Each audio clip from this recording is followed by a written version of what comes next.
The Senate will come to order. Senator Herpin will lead us in the pledge.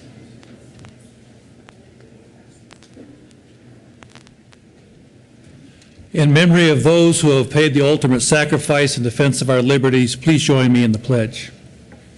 I pledge allegiance to the flag of the United States of America and to the republic for which it stands, one nation under God, indivisible, with liberty and justice for all.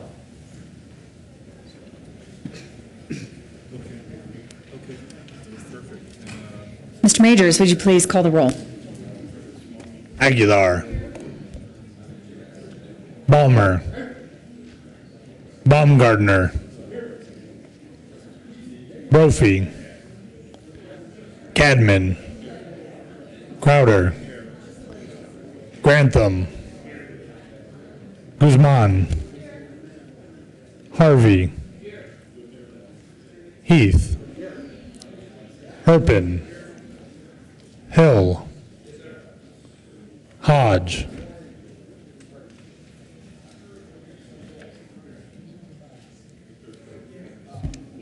John, Johnston, Jones,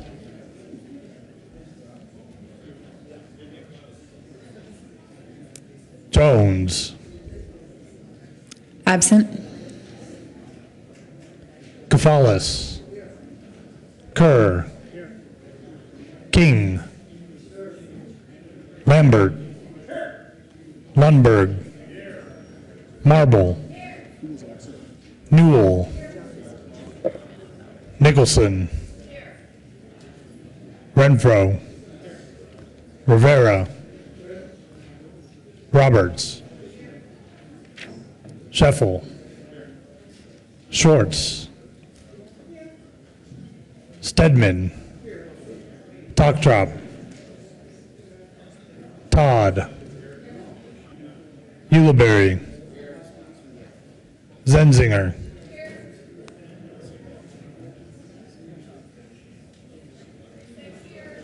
Madam President.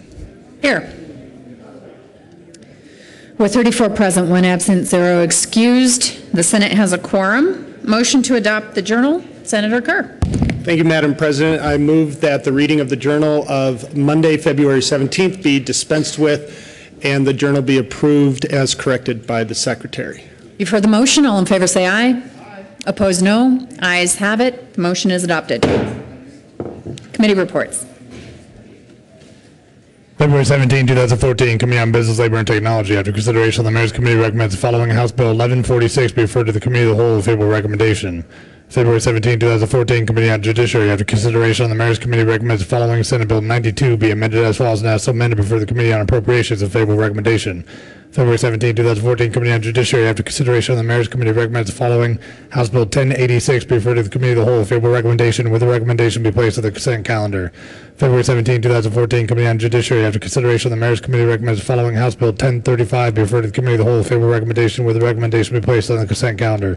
February 17, 2014, Committee on Judiciary. After consideration, the Mayor's Committee recommends the following Senate Bill 51 be amended as follows and as so amended be referred to the Committee on Finance with favorable recommendation. Senate Services.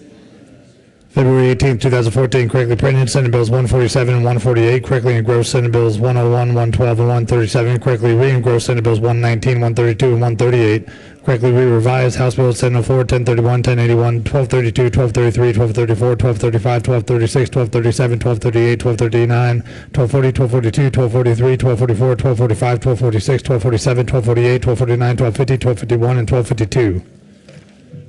Message from the House. Committee reports.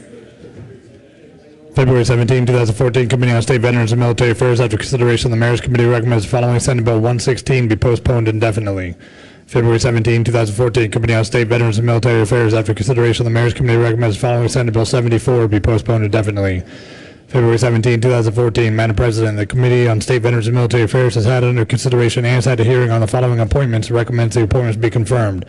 Members of the Colorado Board of Veterans Affairs effective June 30th, 2013 for a term expiring June 30th, 2015. Christopher M. Holden of Colorado Springs, Colorado, a Republican and a veteran who has been honorably released or separated from the Armed Forces of the United States and occasioned by the resignation of Franklin D.B. Jackson of Denver, Colorado, appointed. Effective June 30th, 2013 for terms expiring June 30th, 2017. Jason Anderson Vitley Crow of Denver, Colorado, a Democrat and veteran who has been honorably released or separated from the Armed Forces of the United States, reappointed. Renee Joseph Simmerd of Highlands Ranch, Colorado, Republican and a veteran who has been honorably released or separated from the Armed Forces of the United States, appointed. Please add Senator Jones to the roll.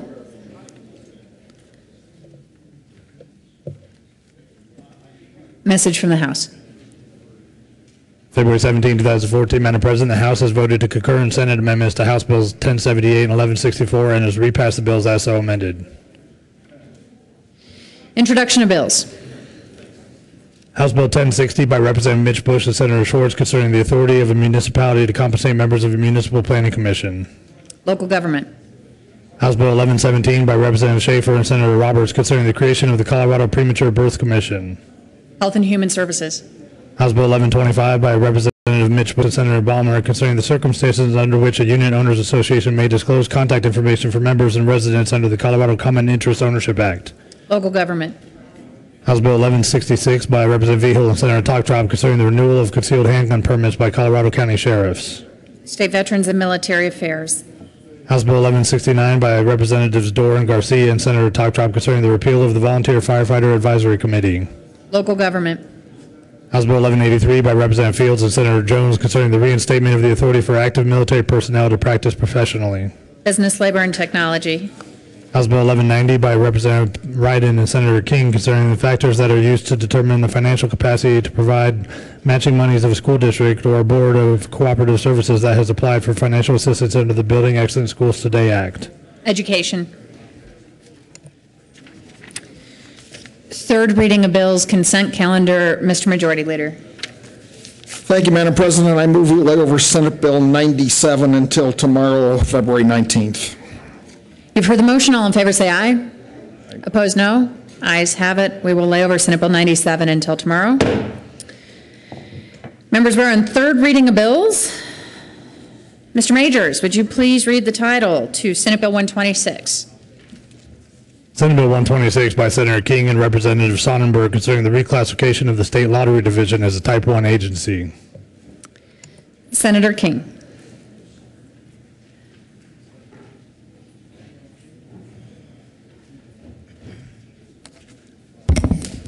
Thank you, Madam President. I again move Senate Bill 126 on third reading. Senator King, please proceed. Thank you, Madam President. Yesterday was interesting. And actually, I'm serious. That is what we do down here. Those type of discussions, those type of somewhat debates.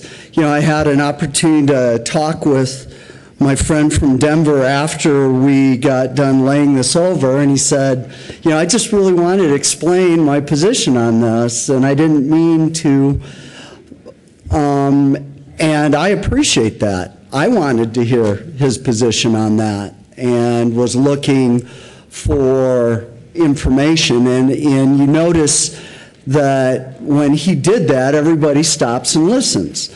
And the reason everybody stops and listens is because he is very thoughtful in his beliefs and the information he presents. You know, I had an opportunity to think about that afterwards. And I think what we all want the same thing. This actually is a fairly easy bill for us to vote on, in the fact that it's not partisan. I mean, we have the Legislative Audit Committee, both D's and R's, and it really is more your philosophy on how business should be done, and your philosophy on how much time for performance and so forth.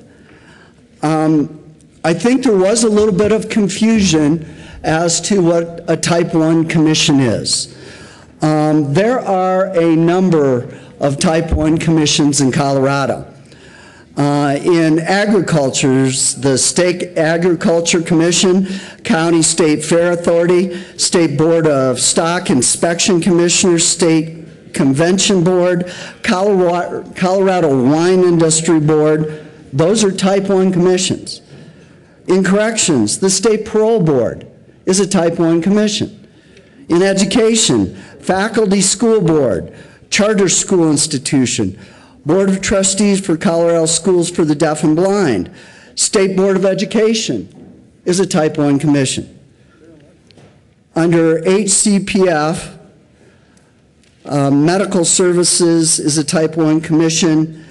Human Services, Colorado Developmental Disabilities Council, State Board of Social Services, and I have, and I'm not going to read through these, I have 3 pages of these. We do Type 1. I did go down and talk to Legislative Services yesterday morning because I was curious about the budgeting part of this. And what I was told from reading the statute is that even if we change lottery to a Type 1 commission, it still stays in the Department of Revenue. All we're doing is transferring the authority of the director of the Department of Revenue to the director of the lottery. The budgeting doesn't change. They still go through the Department of Revenue for their budget. What changes is the authority and the power of that director. My argument yesterday was when you talk about important ventures like our lottery, in fiscal year 2013, the lottery collected more than $566 million through ticket sales and paid out $345 million to beneficiaries. No, I'm sorry, $345 million to winners and $135 million to beneficiaries. I think what we saw in the debate yesterday was 2 different values when it comes to performance and 2 different amounts of patience when it comes to performance. On one side, it was the Department of Revenue and the lottery is attempting to do what the state auditor told them to do, not only in this last audit, but in the last 3 audits since 2003. And a belief that they were making headway in doing that. My argument was a little bit different in the fact that as being chair of audit and in looking at those past audits, I, quite frankly, have run out of patience with the Department of Revenue in the fact that I don't think our lottery receives the attention and the focus that it deserves when it is bringing in $566 million a year. And I explained to you some of the concerns I had, that we pay out, throughout the United States, we pay the highest, 63%.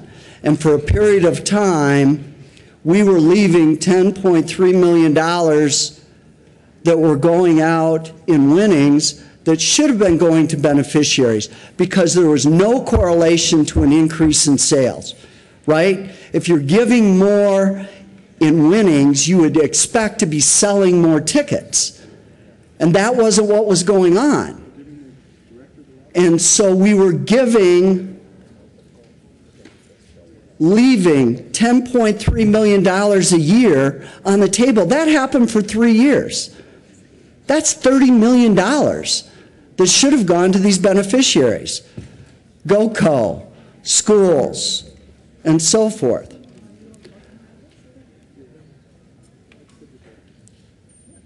Our experiment, having the Department of Revenue in charge of lottery, has been going on now for 10 years. It's been going on under 3 governors, 3 Department of Revenue directors, and 3 lottery directors. According to our state auditor, sales have increased substantially, but profits have not. Even as most state workers between 2009 and 2012 were enduring pay cuts or freezes, bonus payments to lottery employees ballooned nearly 500%, resulting in over $400,000 in bonuses. That is a business problem in my book, along with leaving $30 million on the table, when in fact we talked about what the lottery's overall driving goal is. That is to pass revenue on to the beneficiaries, schools, GoCo, conservation easements. By not doing that, they were not fulfilling their prime goal. And my concern is that when you're the director of the Department of Revenue, lottery might not be your prime focus. It might be medical marijuana. It might be recreational marijuana. It might be collecting revenue for the state. It might be collecting revenue on alcohol. It might be collecting revenue on cigarettes.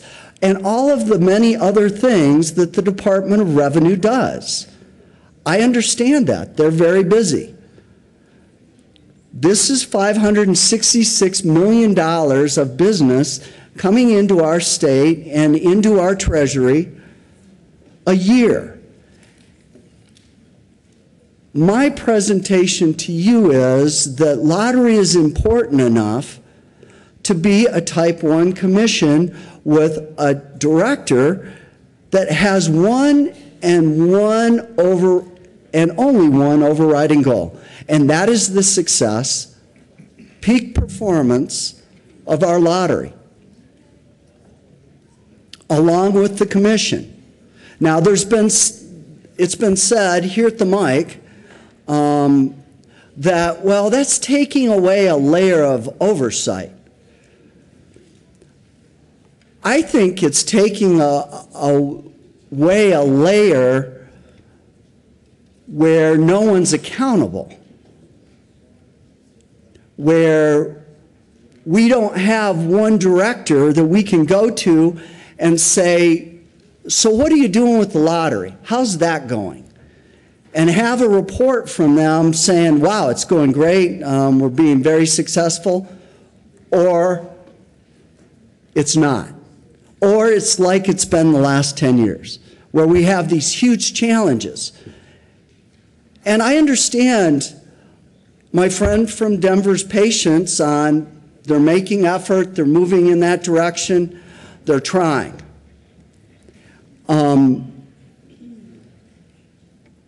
And as you all know, I have so much patience. on these type of things.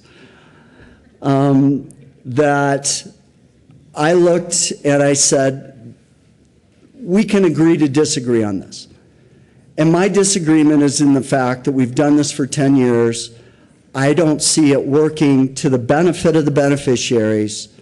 I don't see us doing peak performance type and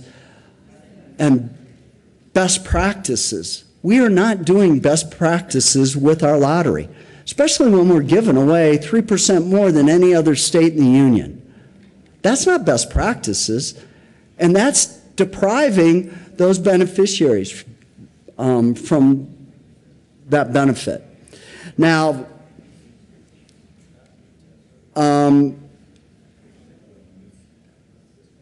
I think my goal is to convince you that this is something that, the impression is that this is something that we don't do. We do this a lot. There are a lot of Type 1 commissions, and all it's saying is the director of lottery is now going to be responsible for lottery and will be held accountable. And when you have 10 years of bad audits, you're probably not going to have a job. And I would ask for an aye vote, and so we can move along this morning. Thank you, Madam President. Thank you. I believe Senator Lundberg was next. Thank you, Madam President. Members, I rise in support of Senate Bill 126. I believe it goes the right direction, and Madam President, I appreciate the opportunity to speak on this briefly because I've been waiting 30 years for this discussion. Now, that may seem a little odd. None of us have been here 30 years, I don't believe, at least in the elected position ends of things. But 30 years ago, lottery was put in place, or roughly somewhere in the mid-'80s. And I remember having this discussion with my state representative, begging him to not put lottery in place in the first place, because government relying on a gambling system to provide funds for legitimate government purposes, to me, is an illegitimate process. And at the very minimum, I believe it needs as much transparency and accountability as possible, and that's why I rise in support of this bill. Because, you know, particularly when you look at the lottery, part of my concern for its legitimacy, and I had this discussion with my state representative, is it's a tax on those who can least afford it, because they're the most vulnerable to be sucked into not just buying a lottery ticket, but maybe blowing half their day's wages on some lottery tickets on that outside possibility, and it's pretty poor odds, too, of gaining a little bit more than they put into it. I do not support what the lottery does, but I recognize it's a reality of our system, and at the bare minimum, we need maximum accountability. And the current system, where it is literally buried within the Department of Revenue, among, as the sponsor so eloquently pointed out, so many other competing interests for the overall department's attention, it doesn't receive the proper oversight that is so necessary. So for those reasons, I support the bill, but under no circumstances do I really support the concept of what lottery does. Senator Steadman. Thank you, Madam President. And I want to just go on record agreeing with much of what the previous speaker had to say. I personally don't think that gaming and gambling is an appropriate way to fund government operations either, which is why I'm concerned about this bill. I think I want to just repeat a few things that I said yesterday, and it's nice that we're having this debate on the record. The Lottery Commission was once a Type 1 agency, and the General Assembly took that away from them and downgraded them to a Type 2. They did preserve rulemaking authority for the Lottery Commission in the process of doing that, but they brought the lottery back underneath the executive director's office in the Department of Revenue. Now, I think there's a couple things that are important to clear up for the record here. Yes, this bill was recommended by the Audit Committee, but it was not a recommendation of the state auditor that this legislation be proposed. This is something members of the committee, I believe, came up with on their own. And my critique of the bill really boils down to right problem, wrong solution. Yes, there are issues that were uncovered in this audit of the lottery division. And yes, the things the sponsor said yesterday about bonuses that were being paid out are all true. But is granting the Lottery Commission Type 1 status and increasing their independence from the administration and the executive director's office, the governor's cabinet member that oversees the department, is that the right response to make sure that we have accountability in this program? I don't think so. The sponsor has said, we need to let the lottery director be the lottery director, and I don't disagree with that. I hope that's what the person employed in that position does. But I don't think having an extra layer of review in terms of the executive director of the Department of Revenue being responsible for looking over and approving their budget submissions as they come through to OSPB and eventually to the General Assembly through the JBC, I don't think that extra layer is a bad idea. And in fact, if the complaint is about bonuses and compensation structures in the lottery division, removing that layer of review should be a concern. So with that all stated, I renew my call for a no vote on the bill, and I would ask you to take this seriously, because this is something about how this is structured and how it will operate moving forward, where we are granting a little bit more independence and power to that director and that division when, yes, there have been issues uncovered in this audit, and I think this move is unwarranted. I'll be voting no. Any additional discussion? Sarah King. Thank you. Thank you, President Carroll. I guess it begs the question in this bit of a debate, who's in charge when we did $400,000 of bonuses? Who's in charge when we left $30 million on the table that should have gone to beneficiaries? And I would submit to you that it was the director of the Department of Revenue. I think right problem, right solution. I think holding that person accountable and making sure that they are focused on the main thing. And the main thing for lottery is lottery. I have to tell you that clearly the lottery is not the top priority of the Department of Revenue or the director of the Department of Revenue. I think that they're overwhelmed. And past performance is the best indication of future performance. We have done this for 10 years. And while I appreciate my friend from Denver's insight, I do think that the way to go is to have someone that is accountable, someone that does best practices, that knows lottery, that is talented in lottery. Go out and find a director that has run other lotteries and doesn't do other things. Go out and find a director that, what we expect in Colorado, the best. And start increasing that money to GOCO and to these other beneficiaries. That should be the goal and objective of that director, and they should be held accountable for that. I would ask for an aye vote. Thank you, Madam President. Senator Toptrap. Thank you, Madam President. And I won't belabor be able to talk, but I appreciate Senator King bringing this up. We heard, I am on the audit committee, and I've been serving on the audit committee longer than most of the other members, and this is, I believe, the third audit that I have seen from lottery, and every single one of them have been terrible. And also, whenever we get an audit from revenue, they're not good.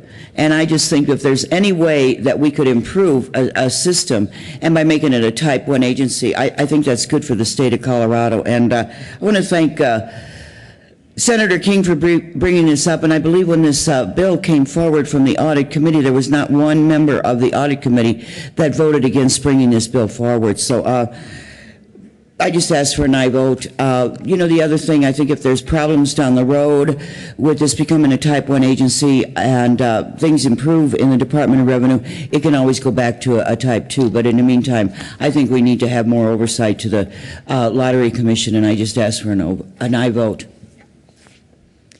Any additional discussion? Senator Rivera? Absolutely. Senator Rivera. Thank you, Madam President. This bill and the results of what will take place are really puzzling and very disconcerting in a lot of ways. But I think what I'm most disconcerted about was a letter that I received from the Lottery Commission about their concerns about what's going to happen with the lottery should we, in fact, make it a type 1 commission.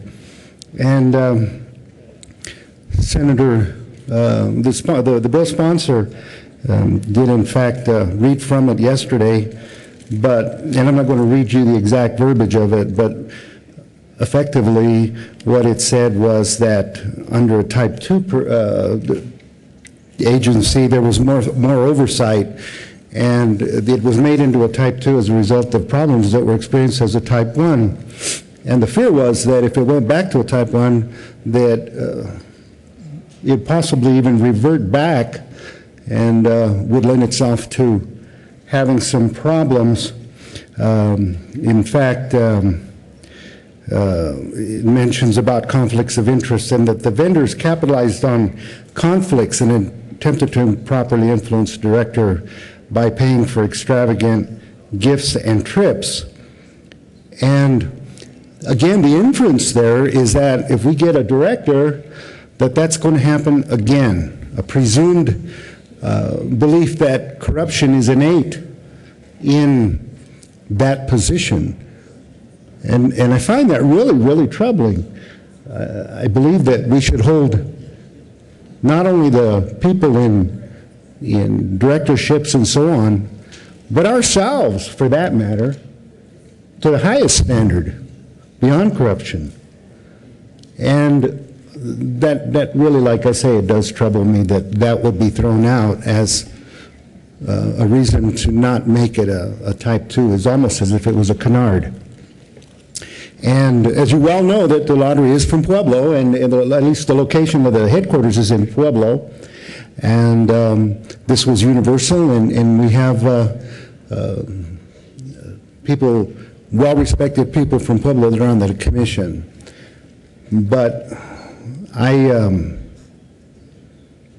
just concerned that this argument that's thrown out that it could possibly lead to a lot of corruption, I can't buy that. I refuse to believe that the people we put in office are there to be corrupted, and I'd hope they're beyond corruption. Thank you for the opportunity to speak. Seeing no further discussion, the question for the body is the adoption of Senate Bill 126. Are there any no votes? Senator Aguilar, Senator Nicholson, Senator Jones, Senator Stedman, Senator Newell, Senator Hill. Please add the president. With 29 ayes, 7 noes, 0 absent, and 0 excused, Senate Bill 126 is adopted. Co-sponsors.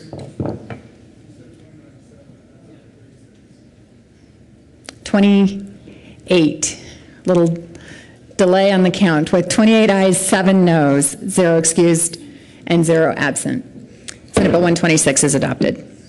Co-sponsors.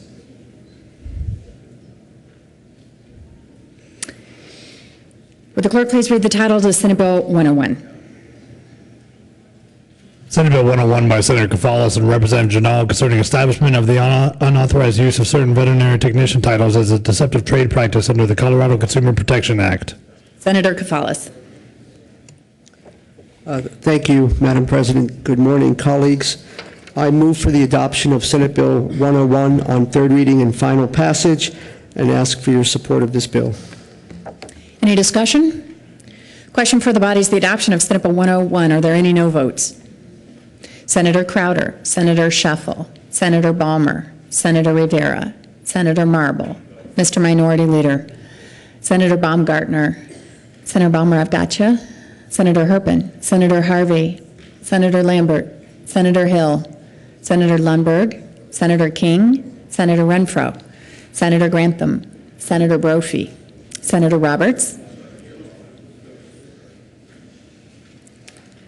With 18 ayes, 17 noes, 0 absent, and 0 excused, Senate Bill 101 is adopted.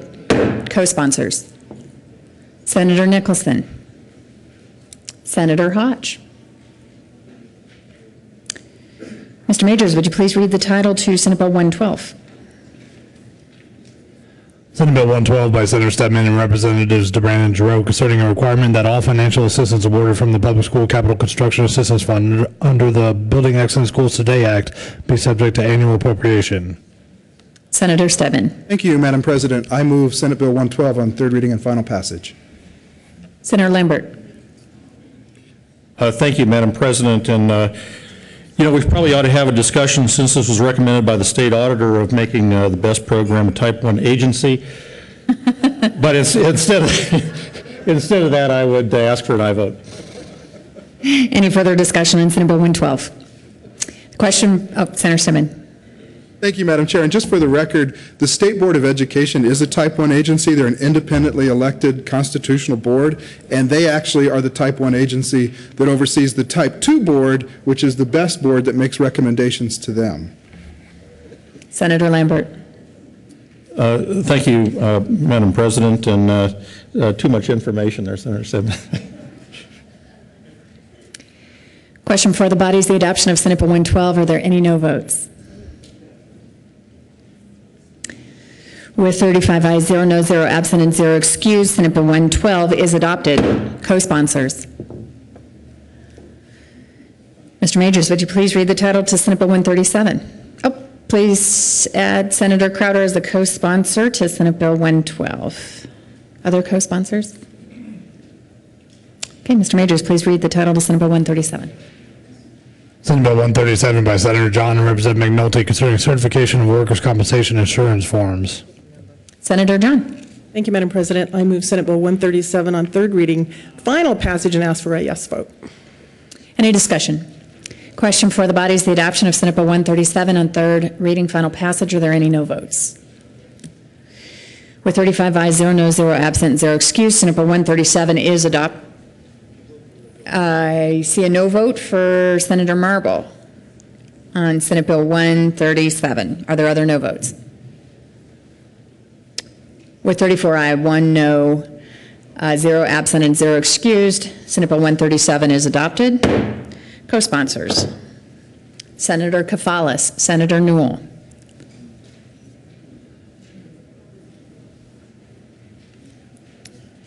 General orders, second reading of bills. Senator Hodge.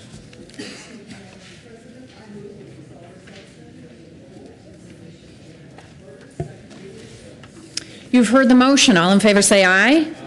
Opposed, no. Ayes have it. The Senate will resolve itself into a committee of the whole for purposes of considering general order, second reading of bills, calendar, and Senator Hodge will take the chair.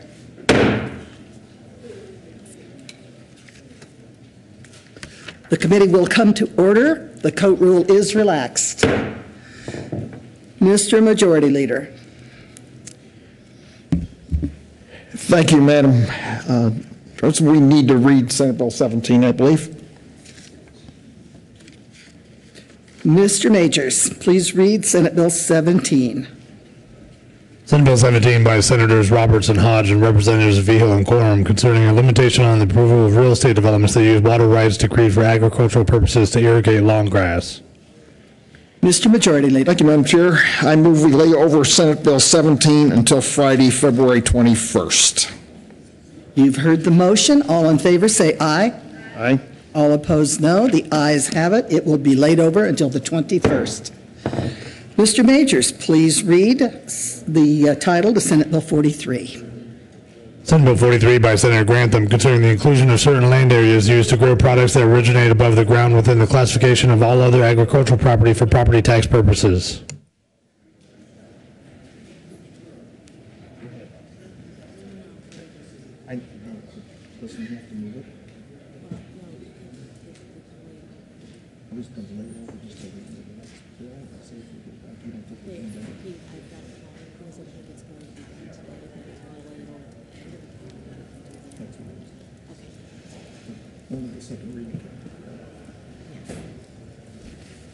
They're still working on that over there, so.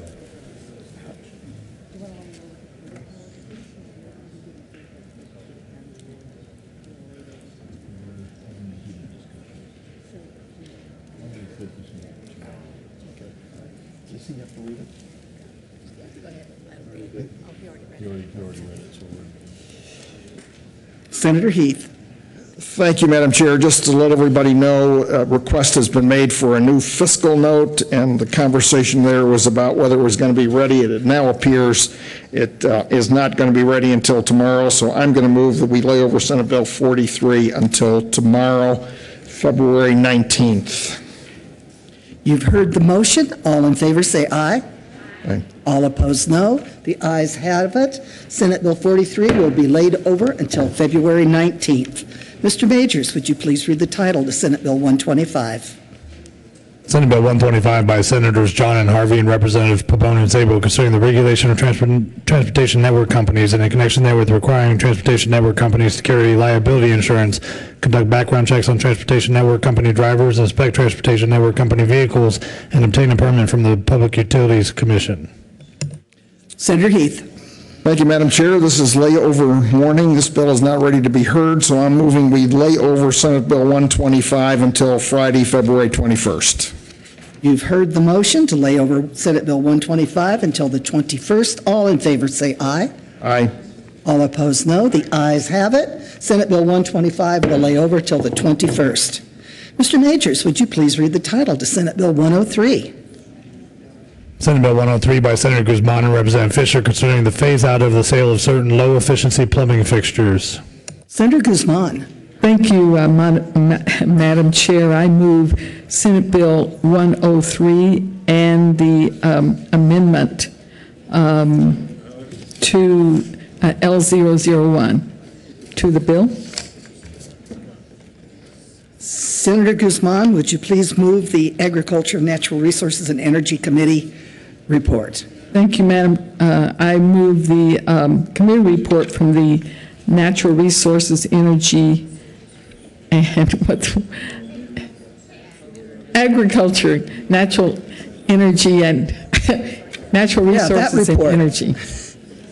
Would you please tell us what they did to you in Yes, Agriculture, I'll tell you what they did to me. Actually, there was a simple amendment that adds the word new before the words low efficiency plumbing fixtures. It's located on page 3, line 13. And we made that amendment to ensure that people who have homes that have the older style fixtures are fine with that. They do not have to replace that, especially in terms of if they were selling a home or whatever, they are not responsible for updating that equipment. And so that was the amendment. Is there any discussion on the Agriculture, Natural Resources, and Energy Committee report? Seeing none, the question is the adoption of the committee report. All in favor say aye. All opposed, no. The Agriculture, Natural Resources, and Energy Committee report is adopted. To the bill. Thank you, Madam Chair. Senate Bill 103 concerns the phase-out of the sale of certain low-efficiency plumbing fixtures. Those fixtures includes shower heads, bathroom faucets, toilets, and urinals. By the year 2016, the only sale of those fixtures can be those fixtures which have been certified as WaterSense fixtures. It is not mandated that people change their fixtures at all, but beginning in 2016, the only kinds of fixtures that can be sold would be the WaterSense fixtures. This is an opportunity to plan for our water future here in Colorado. There's a huge demand now, and there will be a bigger demand in the future. This, as I say, requires is given a 2-year phasing period, and we ask for your support. Senator Renfro. Thank you, Madam Chair. So, members, what we're telling people is we're from the government, and we know what's good for you. You don't get a choice anymore. Remember that commercial on TV where they're kind of making fun of Russia, and they're talking about evening wear and swimwear and everything, and it's the same. They wear the same thing for every part of that commercial. That's what we're doing here. We're taking away people's choice by saying we know what's better for them, and we don't even realize what we're doing with this, and we're not reaching the goal that we want.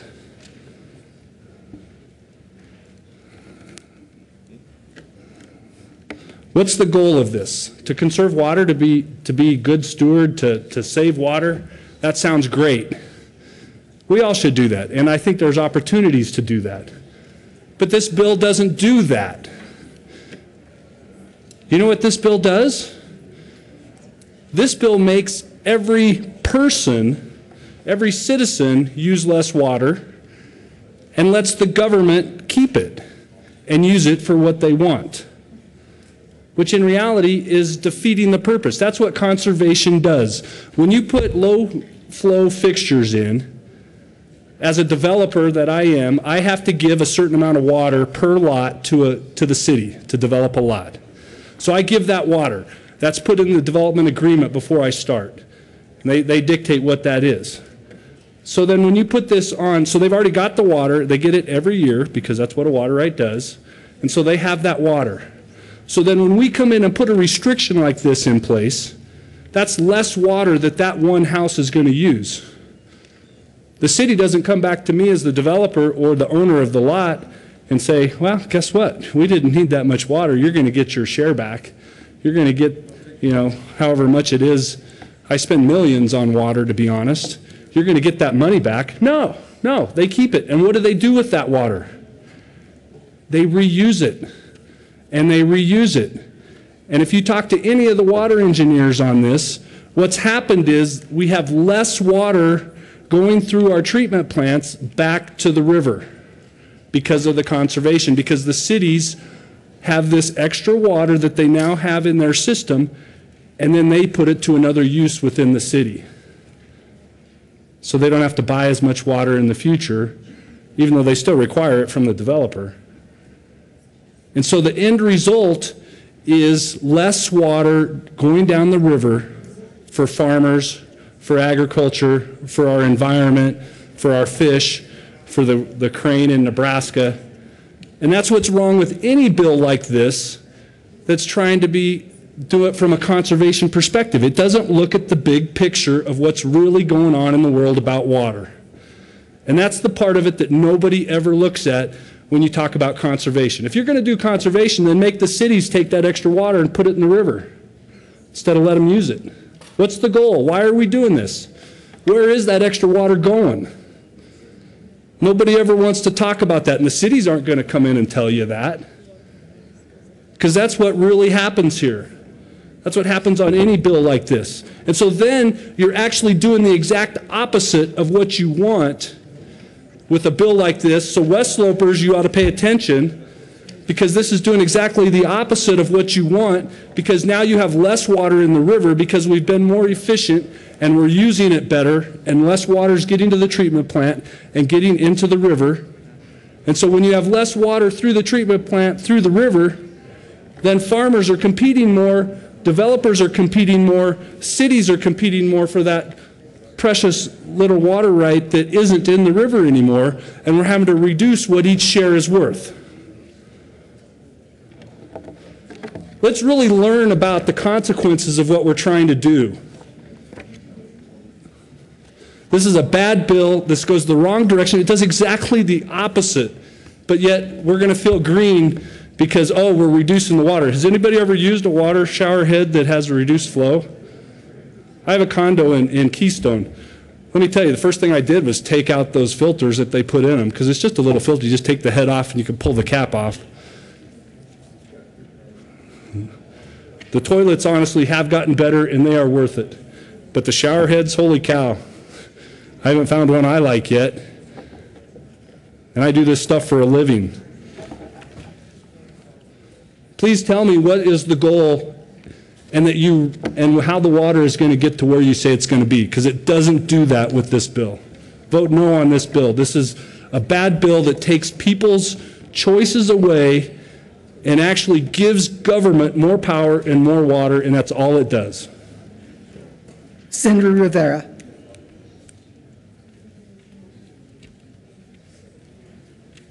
Thank you, Madam Chair. I also am opposed to this bill, and the main reason I'm opposed to this bill is it takes away citizens' rights, or at least citizens' ability to make a choice.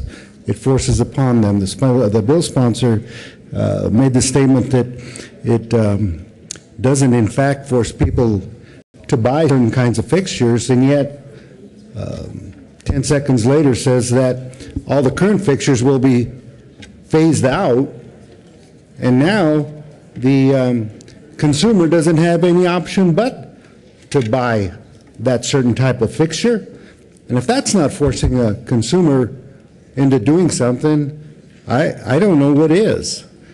I believe that the real answer, as always, lies in education and selling the consumer, the general public, on good behavior and having them voluntarily comply. That's what's important. Have them voluntarily make the choice to get a different kind of fixture, which they honestly believe that is going to contribute to the solution to the problem, rather than to force that on them.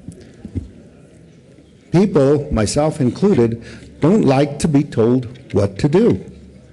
But when they voluntarily jump in and say, you know what, I'm going to go save some water, and they feel good about it, and then they're more apt to tell their neighbors and their friends and the folks that they know, you know what, this is really a good idea, and this is good for conservation, this is good for the world. And of course, down in Pueblo in the Arkansas Valley, water is critical, and we have to do everything we can to conserve water. But once again, it's a voluntary conservation that in fact is the most beneficial, because then people are doing it because they want to, not because government is out there telling them what they have to do and regulating them. I ask for a no vote. Senator Lundberg. Thank you, Madam Chair. Members, I rise in opposition to this bill as well, and I believe you've heard some pretty good arguments as to why it's not a good idea. Well, let me add a few more. Because when such requirements are put in place, the cost of construction goes up. The cost of housing in the state of Colorado goes up. It's so ironic that bills like this that have certain intentions end up with different results. And the result is people who are at the bottom of the economic rung can't afford housing. And this is one more step, and it's not an insignificant step either. I don't know the actual dollar amount, but I know that when the federal government put in place their low flush toilet, and I'm going to get to that in a minute, but the cost of those fixtures went up dramatically. And I can easily imagine that construction for a house with 3 bathrooms or 2 bathrooms and maybe just 1 bathroom and the kitchen facilities will represent at least hundreds of dollars in additional cost. Now, who's going to pay for that? The family struggling to survive in the first place. We had in committee a bill that was dealing with the lowest income housing situations we have here in Colorado. And we had people come and speak to us who were struggling to survive. And I asked several of them, could you afford $100 more in your payments for your housing? And their answer was no, they've been raising it too much already. Whenever you put a mandate like this in place, it doesn't result in less expense for the homeowner or the renter. It results in more expense. So that's one. That's one more reason why this bill is not appropriate for the people of Colorado. But in addition, let me just leave you with this, because I need go no further when I'm talking to people about how the federal government manages things than to say, so how's that low flush toilet working for you? 2 or 3 times. Yeah, and so a couple of things. One is it doesn't work well enough and they end up putting more water down the septic system when they really need it to work. Or the good senator from Weld County spoke of the issue with the shower heads. I know what happens is you have to take longer to get things done with it, or it just doesn't work. So it costs more, it works less effectively, and the argument on how water is a resource that is used again and again. And I believe that's a very wise point to note that when you restrict its flow into the water treatment plant, you probably free it up so that it can go on more parks and waterways like that where it evaporates and it's gone to the people of Colorado. I don't really see a redeeming aspect to this bill except it feels good. It looks nice. We're saving water. Well, we're wasting the people's money and resources. We're driving the costs. Oh, yes, there is one other advantage, and that is the building supply companies now are forced to pay to sell you more expensive items. And so they benefit a little bit because instead of selling you a faucet that might be $30, it's $100. This makes no sense. The free market should dictate what products are available, and the people of Colorado should be the final arbiters, not the legislature. This is one of those nanny government issues that we can do without. Vote no. Senator Guzman. Thank you, Madam Chair. I would just like to respond to a couple of statements from my colleagues. First of all, the idea that this would hurt poor people. When these opportunities come about, there is a huge savings on water bill. I know this firsthand. I rent to a couple. We have WaterSense equipment throughout the house, including high-efficiency washer and dryers. Their water bill, which includes watering the front garden, is $15 a month. In the summer, it goes up to $20. This helps poor people afford the opportunity to stay in their homes and pay for the utilities they need. For my other concern from my other colleague, there are many, many supporters, including the Pueblo Board of Waterworks, the Colorado Basin Roundtable, the Colorado River District, the Colorado Water Congress, the Colorado Conservation Colorado, the Metro Basin Roundtable, Northern Water District, the Plumbing Manufacturers International, South Metro Water Authority, the Southwest Basin Roundtable, the Nature Conservancy, many others, including here, the Colorado Competitive Council, the Colorado Pollution Prevention Advisory Board, the City of Aurora. There are many, many supporters of this. This is not in any way a bill that was designed to push government down the throats of any citizens of Colorado. This is a way to recognize and respect the farmers and the ranchers in this state, to respect the rural areas as well, and to respect our urban areas, and to respect what we are leaving our children and grandchildren. What are we going to do in the years ahead? Every little bit that we can do to conserve water is important. This is an important bill, and I urge your support.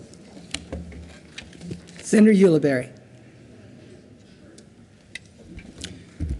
Thank you, Madam Chair, and I rise in support of Senate Bill 103 and wanted to get back to what I think the bill sponsor just mentioned about the importance of this bill for the long-term vitality of our state. Last year, during the legislative session, I had the opportunity to go down to Bent County, specifically to tour the Fort Lyon facility, but had the opportunity to spend an afternoon with a County Commissioner Long, who showed me around his county. And as someone who didn't grow up during the Dust Bowl, but read many accounts of it, I was shocked by the drought conditions in southwestern Colorado. And driving around Bent County, you literally would see tumbleweeds going across the road, and this is in February of last year, I believe. And we would point to all of the different places where water should have been conserved, and there was nothing in the creeks, there was nothing going at all. And although we've had some additional precipitation this year, it has done very little to fix the long-term drought conditions that we face currently in a semi-arid climate. We are in a semi-arid climate here in the state of Colorado. And I think about the amount of development we see, which we are all happy to see in Colorado, the build out of the metro area, the suburban areas, the mountain communities, and there's a demand for water there. And then we talk about one of the most vital sectors of our economy, and that's the agricultural community in Colorado. They are solely dependent on water to survive. And so I think of this as one step to ensure that our economy and our state remain competitive. That if we can do anything in our power to ensure that we protect our most vital resource, both from an economic perspective, but also from a lived perspective, we are doing right by the people of Colorado. I think this is a great way that we can approach water conservation in a smart way, staggered over time, and I appreciate the Senate sponsor in bringing this bill. Senator Kafalis.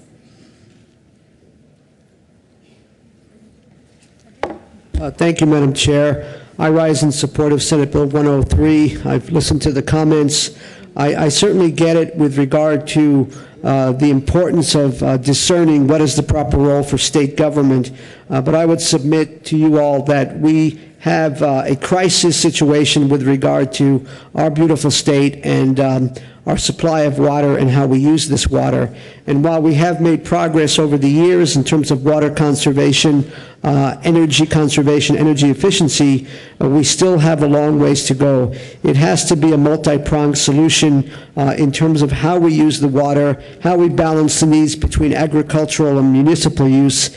And I think that the way we are looking at approaching this effort to incentivize, to get on the marketplace fixtures that promote conservation, I believe that that's logical, that will move us in the direction of long-term sustainability, that ultimately, if we are thinking about persons that are on low income or fixed income, looking at how they weatherize their homes or their manufactured homes, looking at what kind of plumbing fixtures they have to reduce their consumption of water, I believe that's logical, and I believe that this bill is appropriate. Thank you. Senator Marble. Thank you, Madam Chair. I find it kind of funny that we really believe that this bill, Senate Bill 103, will fix drought conditions and help with water consumption within the state of Colorado. We won't build water storage, but we'll change the shower heads. The water storage, which we could also use for hydropower, clean energy, but we won't build them. We want to change the shower heads. Stick to this bill, please. Thank you, Madam Chair, and I am. When we see water conservation and we're looking at flushing a toilet or we're looking at a shower head and its ability to clean a human being, somebody who maybe is a welder, somebody who maybe does tough construction, road building, there's a lot of dirt in there. And as you see, when we use an apparatus called a pressure washer, it's there for a purpose. When we need water pressure to take a shower, it's there for a purpose. Less water, more germs. The longer you take a shower. There is something to be said about water pressure. Deleting that water pressure creates the capacity for more germs. I want to say that people within the state of Colorado, especially when you look at the drought in 2002, they answered the call to water conservation on their own. They didn't need any laws or legislation. They lowered their water usage considerably on their own. It was a conscious decision that they made, and I rise in support of those people who took into consideration the fact that, yes, it was just one of those years of many years we have had in the past, and yet we will not do anything about it, really, to constructively fix our water problems within the state of Colorado. Shower heads are also sold right now with water conservation as a priority measure. They are sold with a little apparatus inside the connector, and it regulates the flow of water outside of that shower head. Now, are not those shower heads good enough? Are those also going to have to be replaced? Are new dyes and new engineering techniques going to have to be made in order to redo all of these shower heads? Because I really haven't found a shower head around, and I redid my house 15 years ago. And I couldn't find a shower head that actually limited or had unlimited water flow. So we did buy, at that time, water restrictive shower heads. I just don't see what this bill is doing when people are already fixing the problem. And if you want to look at a restrictive toilet, go down to the basement cafeteria area in the public women's restroom and flush the toilet in the very install. That releases water at epic proportions for about a minute. Why haven't we fixed that if we're so water conscious within, this building?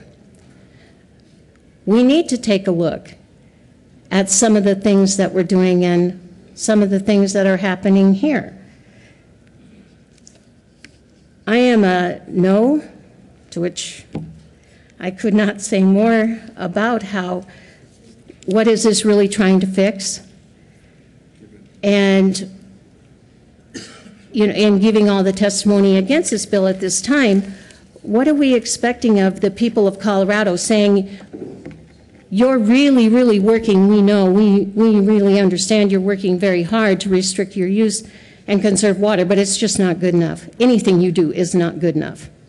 We have to intervene on everything you do because you're just not good enough. Vote no on 103. Senator Schwartz. And thank you, Madam Chair. And I guess I'd like us to step back a little bit. About just over 8 years, we put in what's called the 1177 process.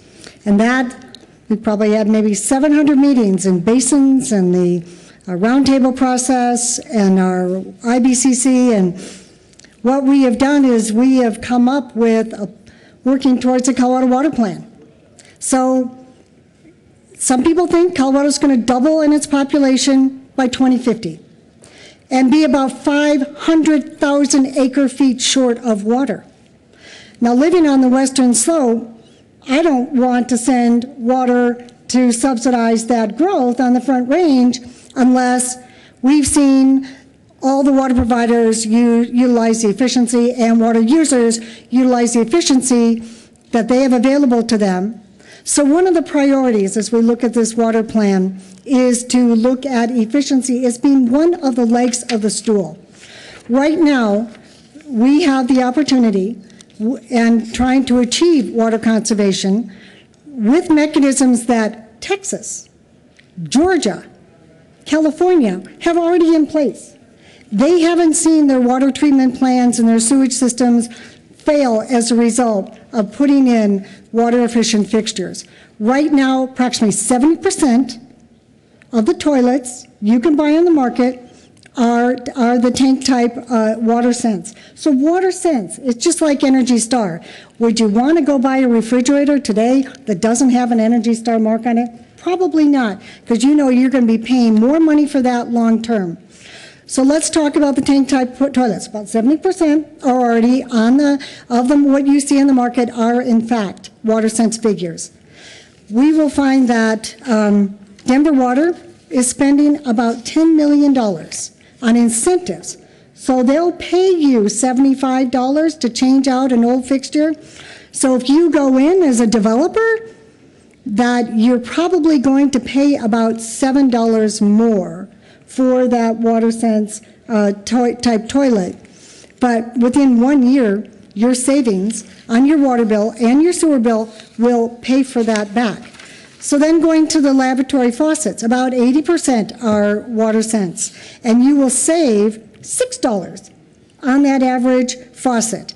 Then you go and about 16% of the shower heads are in fact WaterSense labeled, and you will actually be able to save $12.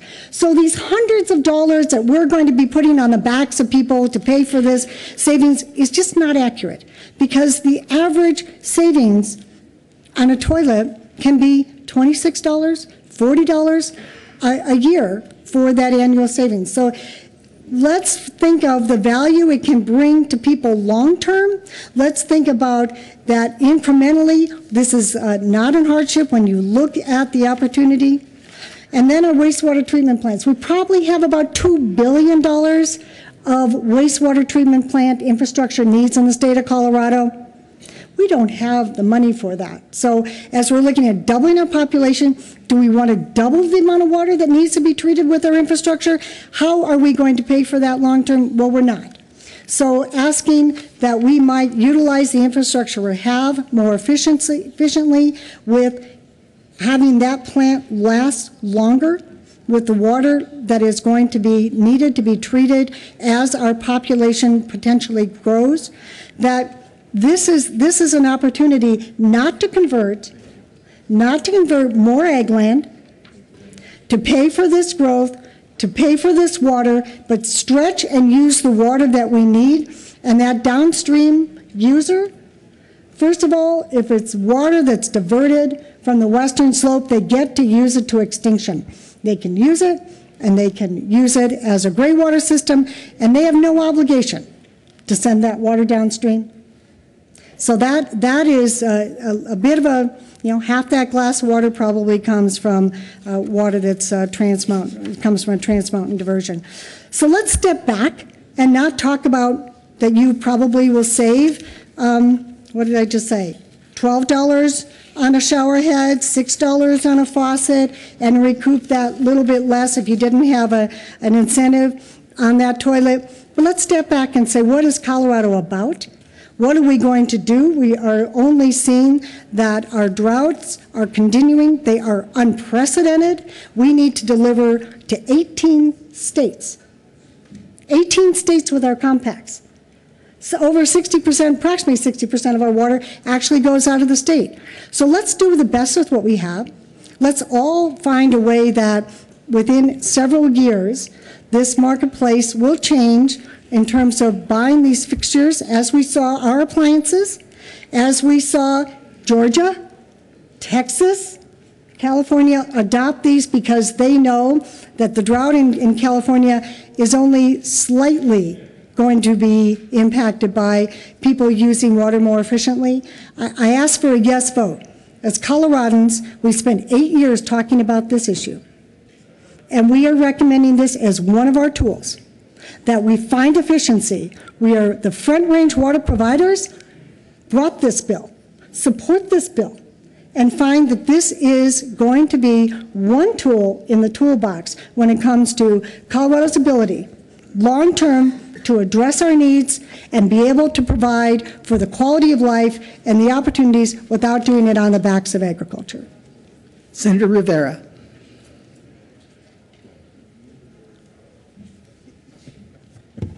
Thank you, Madam Chair.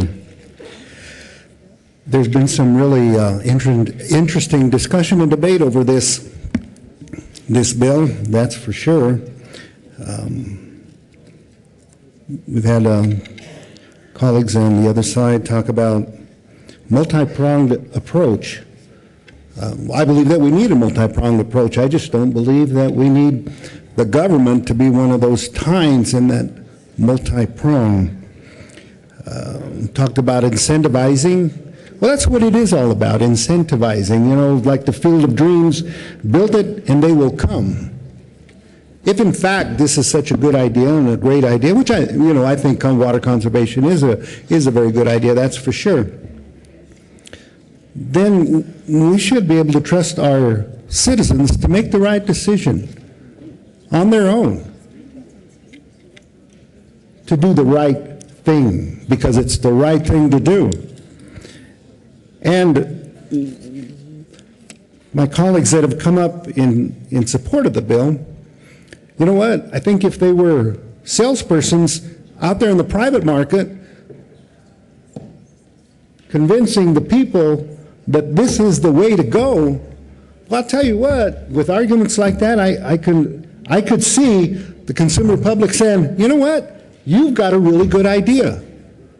Doggone it, and I'm going to, because you've been able to convince me the way they're trying to, in similar fashion, convince all of us that this is a good bill, that would solve the problem right there. But the difference here is in a basic philosophy in terms of the role of government. This is what it boils down to. I believe that government doesn't need to be telling people what they have to do and forcing people what they have to do. Rather, it's up to individual citizens out there to make that decision based on good common sense and logic as to what is in their best interest and what's in their community's best interest and what's in the nation's best interest. I don't believe it's rocket science, and I don't believe that the government has to come in and say, this is what you have to do, and we're not going to give you any options because we're going to take away these other forms, we're going to take away these other, or your ability to buy these other toilets. And we talk about that it's, not going to increase the costs and so on, and, it'll save you money down the way, but I just went and bought a light bulb, a couple, 3 or 4 light bulbs. Now, what I would have spent maybe $3 or $4, $5 5 years ago, $40. $40 for 4 light bulbs. And I said to myself, South, this is not very affordable. And unintended consequences. My colleague from Weld County there talked about it. Let's look at what the farmers are trying to do out there in the fields. What are they doing? They're using these sprinkler systems to conserve water. Well, the unintended consequence to that, to my understanding, is that now since they're not using the allocated amount of water that's in their water right, they're confronted with a use it or lose it issue. So by saving water, conserving water, using less water on their fields, they're in danger of losing their water right because you don't have the return flow that goes back down into the river. Once again, I believe in the philosophy of convincing them. Use those sales tactics that you're using here in the chamber to talk to your constituents out there in your communities and say, you know, this is the way to go, but I don't want to force you to do that. I don't think we need to pass legislation. Rather, what I think we need to do is just ask you, come with us. Let's make Colorado a better state. And I ask for no vote. Senator Balmer.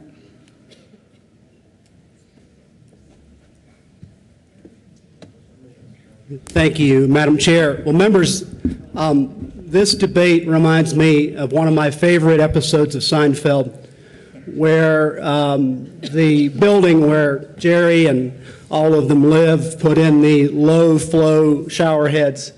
And throughout the episode, there's funny scenes with Kramer's hair not being fully rinsed with the shampoo and Newman's hair not being fully rinsed from the shampoo. And the interesting thing about that episode is that the way that they resolved it is they went out and bought a shower head from a black market shower head dealer who came and sold the shower head out of the back of his truck in the alleyway. And so I just think that it is so important that at this particular moment this morning that we just watch that. I'm only going to play 20 seconds of it, but it is such a good illustration of this and where this could end up. And so from the wonderful, wonderful humor of Jerry Seinfeld, I bring you this clip. Oh boy. Easier said than done. I got everything here. I got the Cyclone F series, Hyperjet Flow, Stockholm Superstream, you name it. What do you recommend? Oh, what are you looking for? Power, man. Power. Like Silkwood. That's for radiation. That's right. Now, what is this? That's the Commando 450. I don't sell that one. What about this? No, that's what we want. It's a Commando 450. No, believe me. It's only used in the circus. It's for elephants. We'll pay anything. We've got to. What's our charge? You couldn't handle that. He's delicate. Oh, yeah.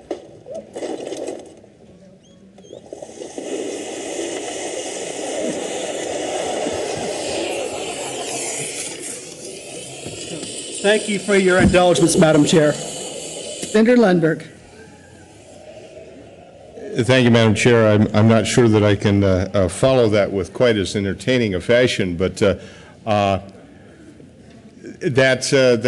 does illustrate it. That when we tell the people of Colorado, you can only have these low usage faucets, you're going to see a reaction against it in a big way. When people realize that the state of Colorado, the legislature, has actually forced people to take just one type. Now, one of the proponents of the bill came down here and said, well, 70% of all the, I forget the type of fixture being sold today, I believe it was toilets, are already qualified this way. Well, great. Those people who want to buy those low flush devices are, and, low usage faucets have that, and apparently there's a market for it. Fantastic. I'm glad to hear that the people of Colorado have that choice. What we're discussing with this bill is removing that choice of forcing, of mandating. Mandating costs money. Mandating also costs our liberties. It's one step, and then the next, and the next, and the next, and this is one of those steps.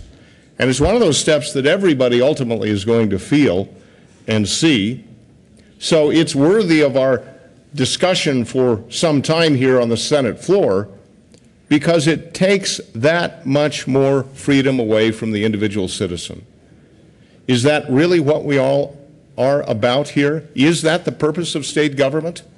To force, to require, to mandate? I say no.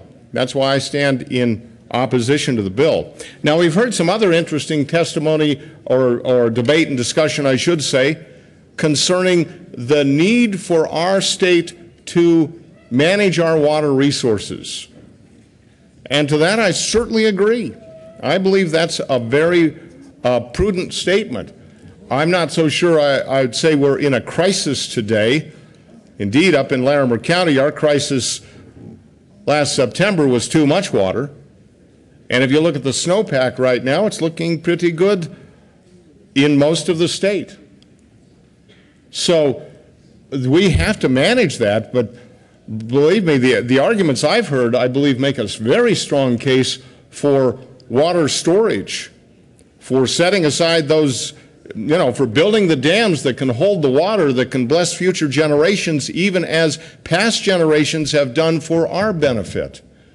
We need to keep that in place. That is a function of state government, to actively encourage the storage of water for the people of Colorado, but then to drill it down and say, and we are going to mandate what type of a faucet you're going to use and what type of a faucet you can buy at the store. I find that offensive. Offensive to our freedoms and liberties, offensive to the concept of what the people and the state of Colorado is all about. Go back and read the Constitution of the state. Just read the preamble. Read the preamble and ask yourself, is this the prosperity they're thinking of when they speak of future generations being blessed by the state? Now, this is a dictation, a dictatorial attitude that is inappropriate for our state and for our people. I do ask you, please consider it carefully and vote no on this bill. Senator Ulibarri. Thank you, Madam Chair. Just wanted to stand up and make a quick comment and reiterate that this is about water conservation. I know it was made in jest, but there was a TV clip shown that was, I think, 16 or 17 years old. Seinfeld went off the air in 1998. And to presume that technology that existed when I was a freshman in high school is somehow not improved, I think, belies the fact that there have been significant improvements in water conservation technology. And as someone who has water conservation fixtures in my home, I can tell you they actually work very, very well. So wanted to say we shouldn't be using 1990s logic on a bill that's being discussed here in 2014. Senator Marble.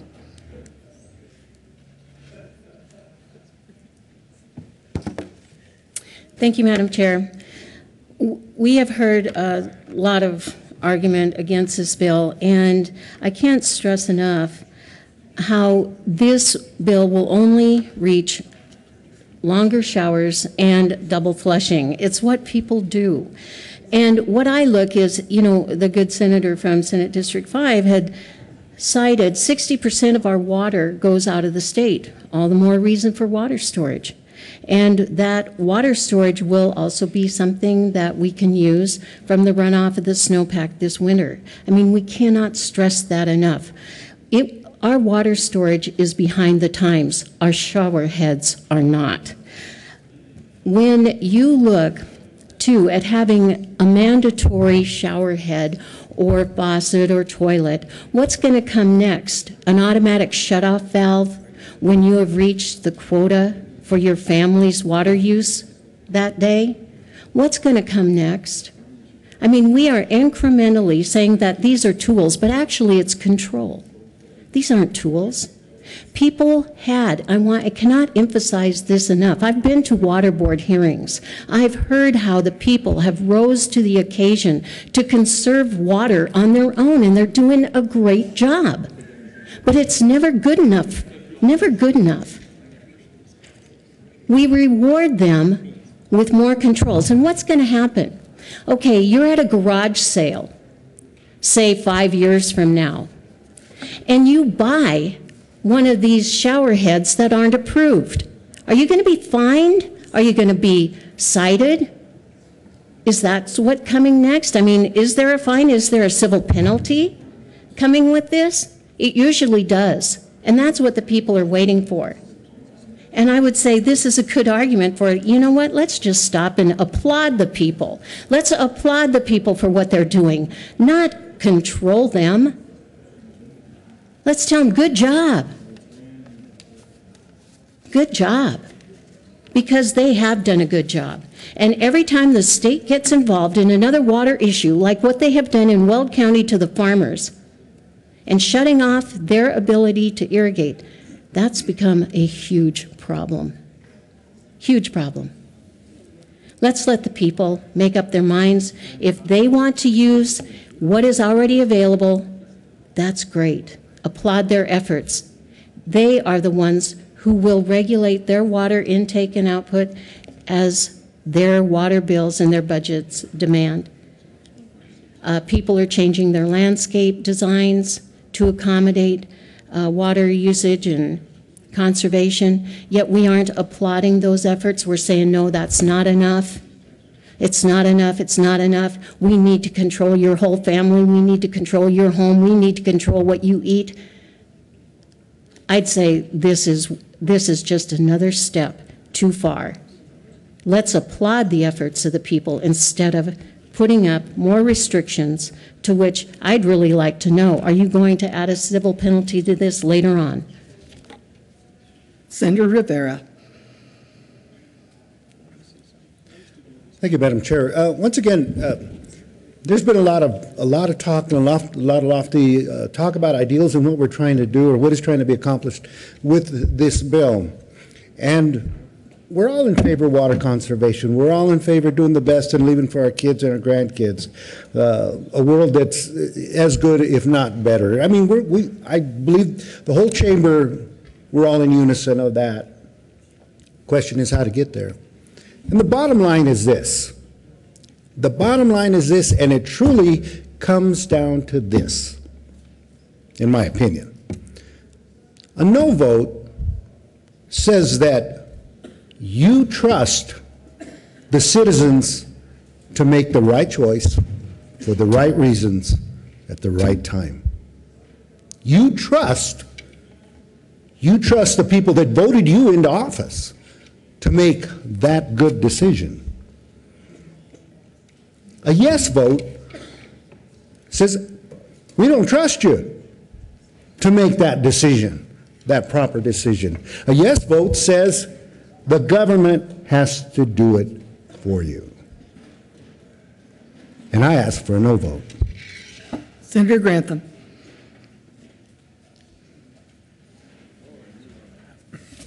Thank you, Madam Chair.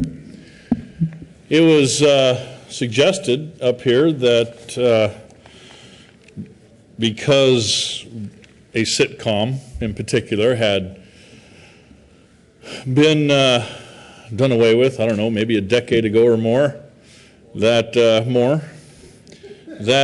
wasn't a proper analogy to what we're dealing with today.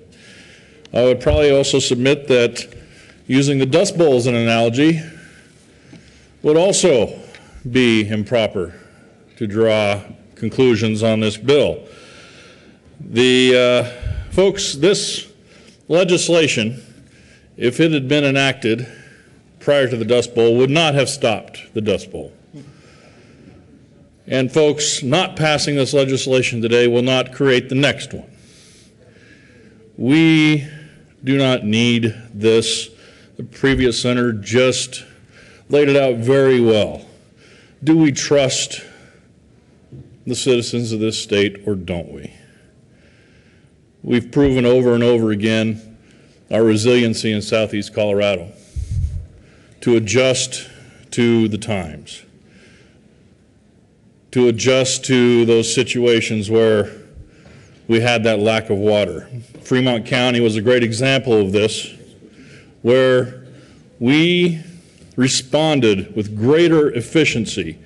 And in fact, we still have those efficiencies in place, not imposed upon us, mind you, not imposed upon us by any higher power, any greater authority, except that authority that is within ourselves. We were able to respond to the situation and do it ourselves and conserve water. We can do it. We don't need the helpful hand of government to make it happen. Vote no on this. Senator Jones. Thank you, Madam Chair. Well, how many of you folks like Yogi Berra? Yeah. This is deja vu all over again for me. We used to have these conversations 20 years ago, and people were saying, well, we can barely do 3.5, we can't do 1.8. And I got to tell you, my wife and I got a 1.28 toilet, and it works great. And if we're really serious about water conservation and ag dry up and all those things and the population growth we're going to have, we ought to be doing this kind of thing. And that's one place I look forward to working with the agricultural interests and how we keep water in agriculture. And for me, this is part of that. And these things work fine. You ought to get one. You'll see. Further discussion on Senate Bill 103. Senator Kafalas. Thank you, Madam Chair. Just one last comment. I really believe that a yes vote for this bill, understanding the perspectives that have been offered this morning, but I think ultimately a yes vote on this bill is a yes vote for our children and our future generations, because frankly, we are in dire straits, and we have to do things that will move us to a place where we are using the water as efficiently as we possibly can for municipal and agricultural purposes. We are addressing storage capacity issues and a variety of other things. But in the end, conservation is critical, and I believe a yes vote is for our children and for our children's children and for future generations. Thank you. Senator Crowder.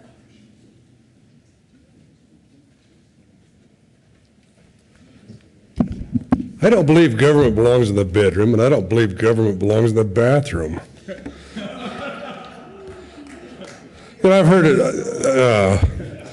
heard of some of the issues that face the farmers in southeastern Colorado, and I will tell you that as a farmer myself, the way it works is we're allocated so much money, so much water, and that's it. Once you exceed that, then it starts creating an expense that's far greater than we can afford. So if you really want to attack the water conservation issue in the state of Colorado, you put limits on the amount of water that any water company can actually own or disperse. And once you exceed that, then the expense of it becomes so much greater that people cannot afford it, and that will become an issue of self-reliant or self-government. But as I recall in education, you know, matter can neither be created nor destroyed. So, you know, whatever water is used, whether it be a high capacity, low capacity, or whatever, will eventually wind up back in the system. You know, either groundwater or evaporation or whatever. But I think that we're looking at this a little bit on the, you know, I'm not saying this is a bad idea. Of course, I'm not going to vote for it, but if you really want to start thinking about future water storage. You know, this is a huge issue, water storage, but you got to realize, where's the water going to come from to store this water?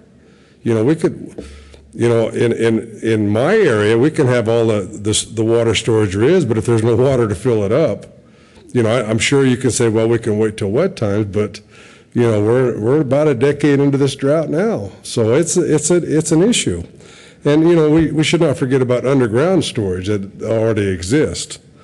But I think that, I think we're putting, you know, our thought process is maybe going in the wrong direction. It's not so much the amount of water per user, but it's the amount of water per district or water company or whatever. If you really want to, you know, because we are not going to give up any more water in the other 7 basins. So it's a situation where, you know, it's going to have to come from the people that are using it, and it's going to have to come from a situation where if you use more than you're allocated, regardless of what you use it for, then it's going to be a lot more expensive.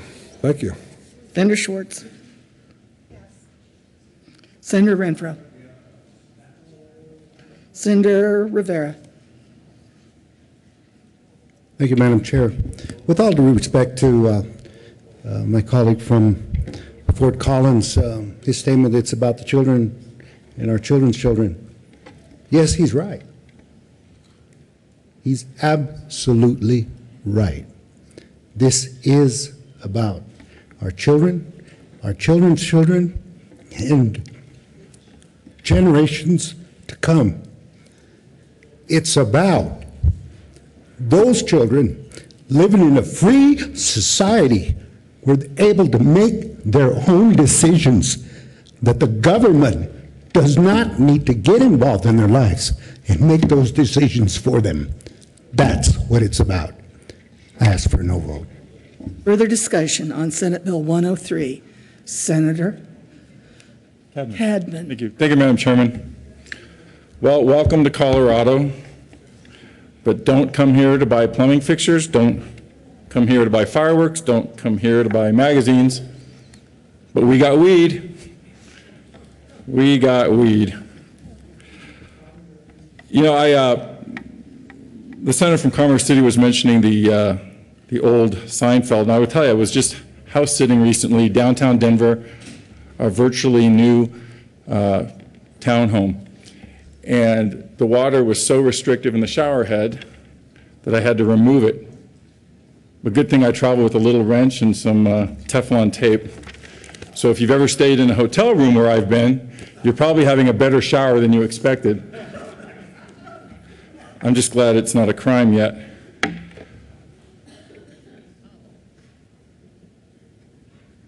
If you have teenage boys, I think you do. You want them to have a really strong shower. Really, I do.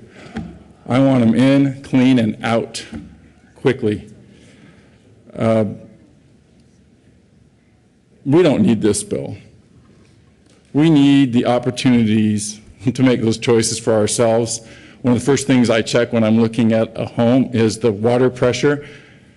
And as I mentioned, also when I'm traveling, I do sometimes make considerable adjustments so that I can get a good shower. I'll tell you what does backfire when we do this. We heard about the low flow toilets from 20 plus years ago where we were using less water initially, but when you had to flush them 3 or 4 times, or they would plug and you ended up paying the repair bills and then still having the same situation, it showed you that we weren't really saving anything. Actually, we were costing society quite a bit.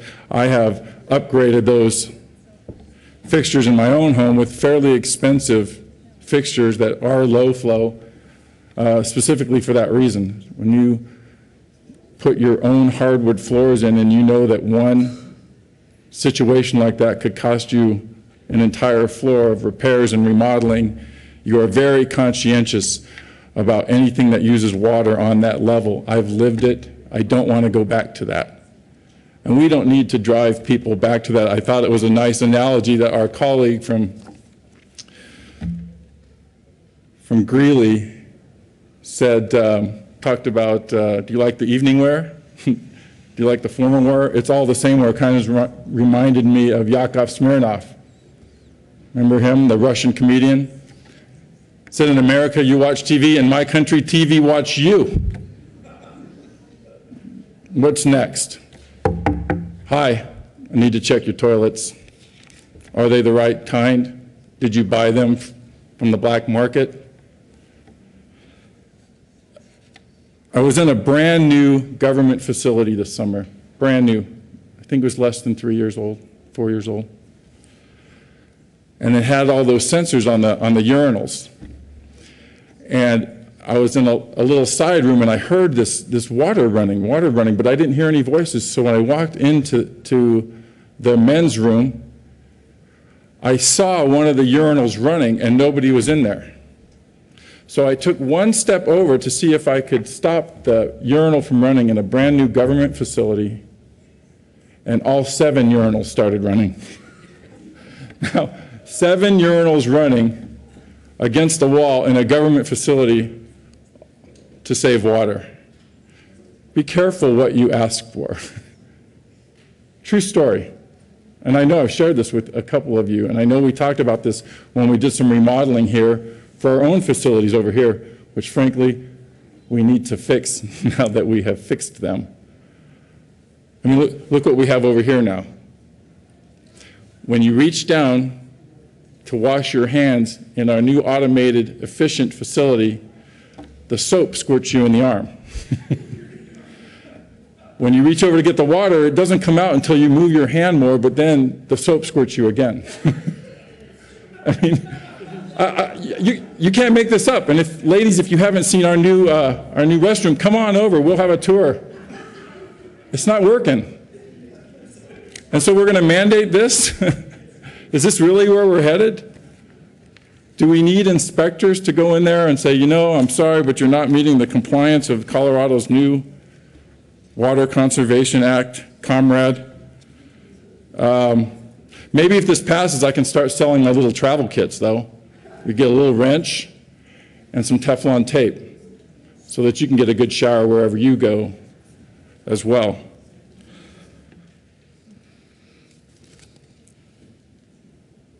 It seems like when we try to do something, that's been articulated here earlier, when we try to do something at the government level, there's just so many opportunities for failure that we often see it backfire. I think about the halogen lights, which were just discussed earlier, where you used to be able to buy a 6-pack of lights for $1. Now it's one light for $6, $8, $10, $12. We had that discussion a few years ago. I remember the good Senator Doctor and I were in a committee when we were talking about the halogen lights here. Same thing, controlling what kind of bulbs you could buy. And I mentioned at that time in the committee how now that we are required to have the halogens when it's really cold in Colorado, and it's not this week, but remember 2 weeks ago, we use them for security at our house. And where I park my truck, I hope that when somebody comes up and the lights turn on, that it will drive the intruder away. But those halogen lights take so long to warm up. You know what it's like now? When those automatic lights come on, it's like you just lit a candle and said, "Welcome to my home." It is that dull. Those security lights aren't working for me now because they take so long to turn on when it's cold. They're actually inviting, right? It's kind of backfiring. I just heard someone say, it's true. This is ridiculous. And you know what was really ridiculous was the night that my truck was broken into and the keys were stolen. And the next day I spent all day changing the locks on my house, driving to Ford and spending $269 to get one more key fob, right? Because once that's stolen, you have to replace it. And if you don't have one of the newer vehicles, you don't know that a key fob for a vehicle is $269 to replace your key. So one night, lost the keys, set of keys, house keys, car keys, to my vehicle, under my security light, which actually is more like an invitation with a little candle. Welcome to my home. Enjoy yourself while you're here. Give it, in a few minutes, this light's going to come on, so go ahead, grab my stuff quick and get out of here. I think it backfired. I think it backfired.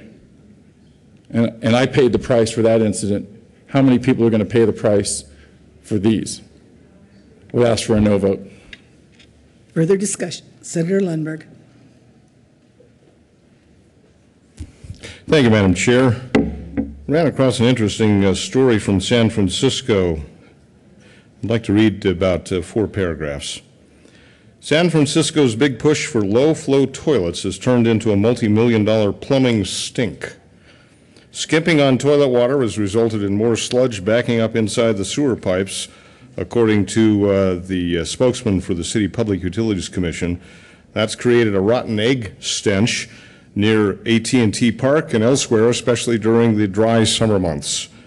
The city has already spent $100 million over the past 5 years to upgrade its newer sewer system and sewage plants, in part to combat this odor problem. Now officials are stocking up on a $14 million 3-year supply of highly concentrated sodium hypochlorite, better known as bleach, to act as an odor eater and to disinfect the city's treated water before it's dumped into the bay. It will also be used to sanitize drinking water. That translates into 8.5 million pounds of bleach being poured down the city drain or into the drinking supply every year. I heard the comment made, well, it's not going to hurt the sewers at all. Well, maybe you'd better talk to the sewer officials in San Francisco who seem to be out in front on a lot of these curious ideas in the first place. There's so many reasons to say no to this bill. Senator Schwartz. Thank you, Madam Chair. And just for clarification, that report was discredited because that was during a drought period. They actually, in their water treatment process, combined their runoff, their groundwater runoff, their street runoff, with their effluent from the sewage.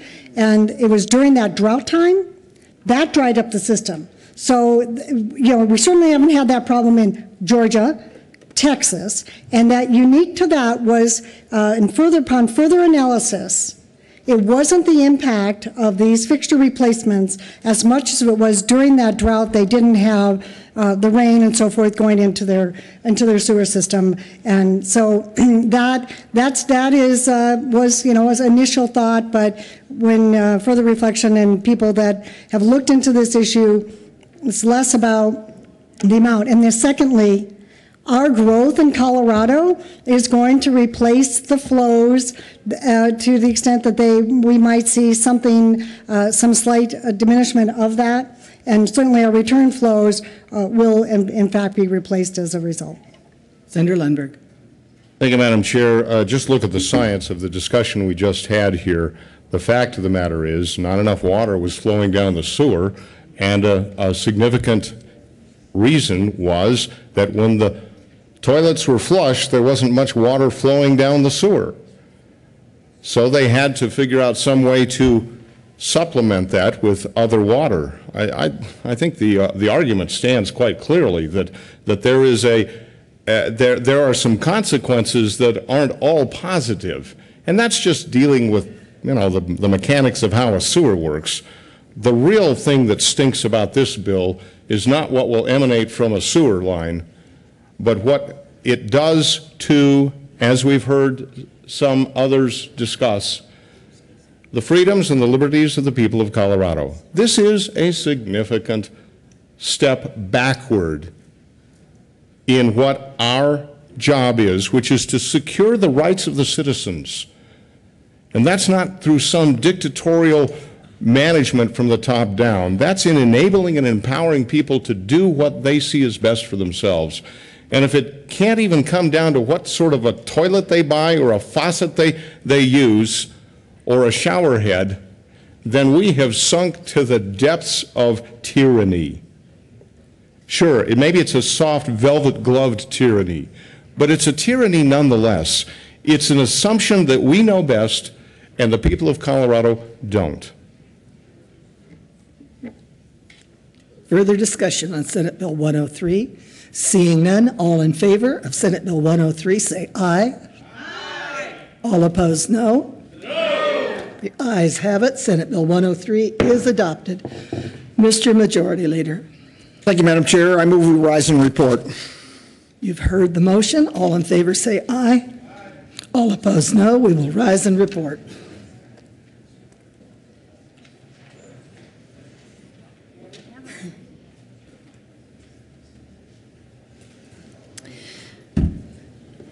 The Senate will come back to order. Senator Hodge. Thank you, Madam President. We've had a bill under consideration. Mr. Majors, would you please read the report? February 18, 2014, Madam President, your committee of the whole Bay Z report is under consideration. The following attached bills being second reading thereof make following recommendations thereon. Senate Bill 103 is amended, passed on second reading in order to gross place on the calendar for third reading and final passage. Senate Bill 43 laid over until February 19, 2014, retaining its place on the calendar.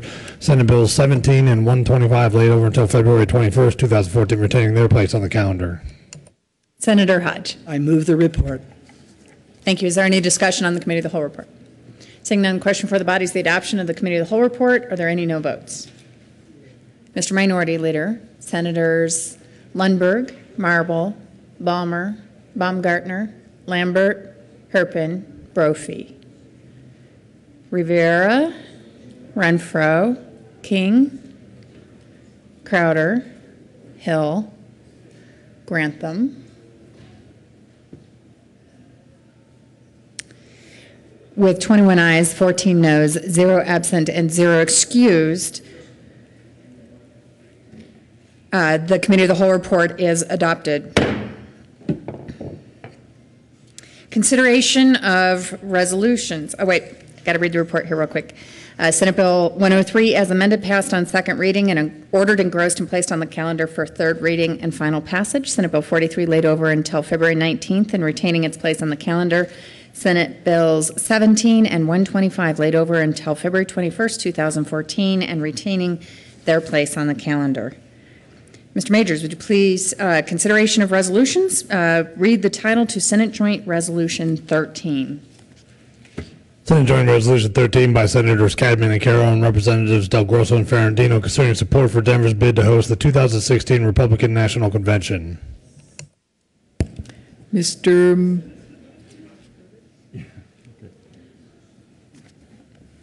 Mr. Minority Leader. Thank you, President Guzman. I move SJR 13. Ask that it be read at length.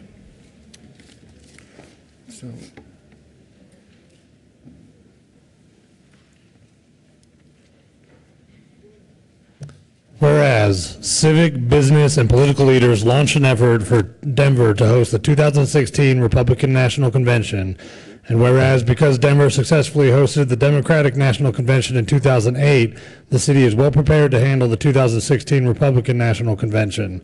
And whereas Colorado and the Denver metropolitan area contain world-class infrastructure, including Denver International Airport, Regional Transportation District light rail and bus service, convention centers, sports arenas, and hotels, making Denver well equipped to host a convention on the scale of the Republican National Convention. And whereas Colorado provides many recreational and cultural opportunities, including 7 professional sports teams, Rocky Mountain National Park, the Denver Art Museum, Red Rocks Amphitheater, the United States Mint, and the Denver Museum of Nature and Science. And whereas a national convention of this magnitude draws around 50,000 visitors, and hosting the Republican National Convention will bring economic development and national recognition that benefits not only Denver, but the state of Colorado overall. And whereas Colorado's reputation as a swing state also puts Colorado at the top of the list of places to host a national convention. And whereas bipartisan efforts are underway to bid for Denver to host the 2016 Republican National Convention, and honorary co-chairs of the host committee include Governor John Hickenlooper, Denver Mayor Michael Hancock, former United States Senator Hank Brown, former Republican National Committee Chair, and former United States Secretary of Veterans Affairs Jim Nicholson, Executive Director of the Denver Metro Convention and Visitors Bureau Richard Scharf, Congressman Scott Tipton, Congressman Doug Lamborn, Congressman Cory Gardner, Congressman Mike Kaufman, and Colorado Republican Party Chairman Ryan Call. And whereas, based on experience from hosting the Democratic National Convention in 2008, hosting the Republican National Convention is a substantial commitment for both the city of Denver and the state of Colorado, and support from a broad coalition of civic, business, and political leaders can make the proposal successful.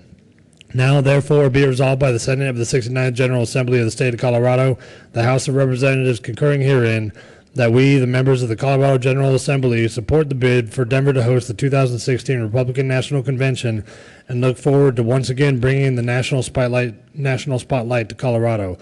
Be it further resolved that copies of this joint resolution be sent to Enid Mickelson, Chairman of the 2016 Republican National Convention Site Selection Committee, Reince Priebus, Republican National Committee Chairman, Sharon Day, Republican National Committee Co-Chairman, Denver Mayor Michael Hancock, Governor John Hickenlooper, Ryan Call, Colorado Republican Party Chairman, and the Denver 2016 Republican National Convention Host Committee.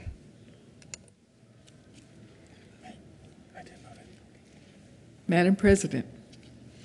Thank you, Madam President. So we have moved this, and you just heard the resolution called at length. We like having conventions in Colorado, and I'm sure it surprises none of you that Senator Cadman and I are here co-sponsoring this resolution together. Those of you will recall the amount of national attention and fanfare brought to us hosting the Democratic National Convention here too. And we are united in our support for the positive benefits it brings to Colorado generally when we're hosting conventions for the business, for the economy, and we think it's a good profile on our state. And so we are here urging your adoption of this resolution. Mr. Minority Leader. Thank you, President Guzman. I appreciate President Carroll's support and assistance with this and all the good folks on our team that are working on this. This is a really big deal for us.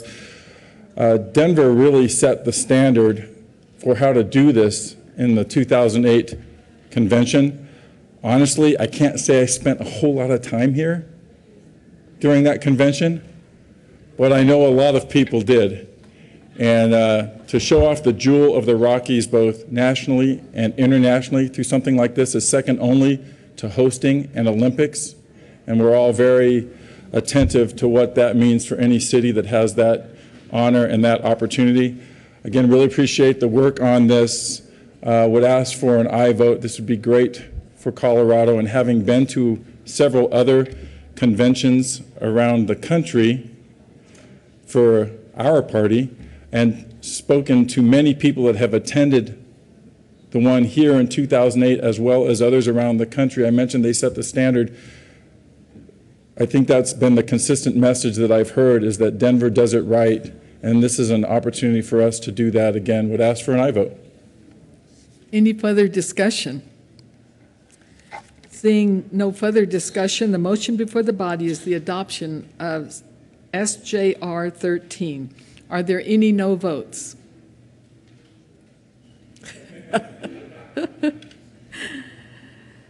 With the vote of 35 ayes, 0 noes, and 0 absents, SJR 13 is adopted.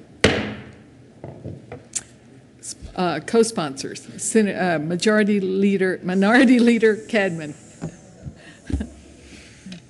Just thinking. Thank you, President Guzman. I move the current roll call as co-sponsors. Is there any objection?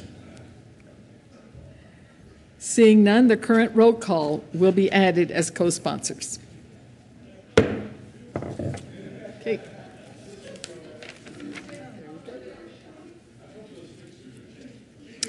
Mr. Majors, would you please read the title to House Joint Resolution 1002? House Joint Resolution 1002 by Representative Coram and Senator Schwartz concerning a special exemption from interstate highway weight limits for divisible truckloads carrying forest products. Senator Schwartz. And thank you. Madam President, may I have the resolution read at length? Sure. Please move it and ask that it be read at length. Madam President, I move HJR 1002 and ask that it be read at length. Mr. Majors, would you please read HJR 1002? Whereas in Colorado, improving the health of our forests plays an important role in mitigating catastrophic wildfires, promoting healthy watersheds, and providing for our citizens biomass energy, a reliable, inexpensive, renewable energy. And whereas in the wake of devastating wildfires in the summers of 2012 and 2013, a catastrophic flood in September of 2013, and years of pine beetle infestations, Colorado's forests are filled with dead and dying wood that needs to be removed to restore the health of our forests.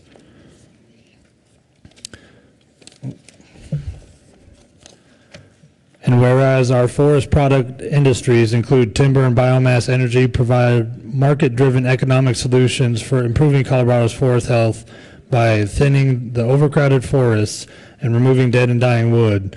And whereas removing economic roadblocks for our forest products industries can thus help Colorado recover from the catastrophic wildfires, floods, and pine beetle infestations that have plagued our state in recent years.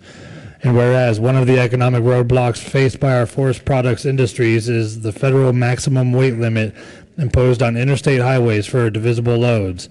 And whereas under federal law, trucks hauling divisible loads may only haul up to 80,000 pounds on Colorado's interstate highways as a result of the freeze imposed by the Federal Intermodal Surface Transportation Efficiency Act of 1991, Pub L 102-240 as amended.